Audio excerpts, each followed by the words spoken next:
Asian cup মিশনে অস্ট্রেলিয়ায় বাংলাদেশ নারী দল সিডনির তীব্র গরমে চ্যালেঞ্জে মুখে আনিকা আফিদারা। তবে প্রতিকূল পরিস্থিতির সঙ্গে মানিয়ে নেয়ার চেষ্টা করছেন সবাই। অনুশীলনের পাশাপাশি সতীর্থদের সঙ্গে সময় উপভোগ করছেন সুইডেন প্রবাসী আনিকা সিদ্দিকী। সিডনিতে বর্তমান তাপমাত্রা 26 ডিগ্রি সেলসিয়াস। তার উপর প্রখর রোদে অনুশীলন করা কঠিন।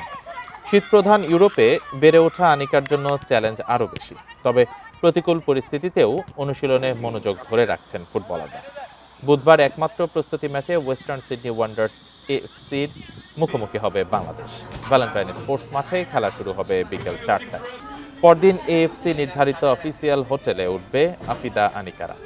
এশিয়া কাপে বাংলাদেশের প্রথম ম্যাচ 3রা মার্চ শক্তিশালী চীনের বিপক্ষে।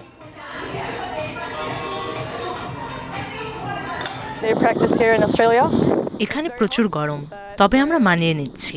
প্রতিদিন অবস্থার উন্নতিও হচ্ছে। আমি আবারও আফিদার সাথেই থাকছি। সিডনিতে খুব মজা করছি। দলের সবার মধ্যে বোঝাপড়া আরো ভালো হচ্ছে।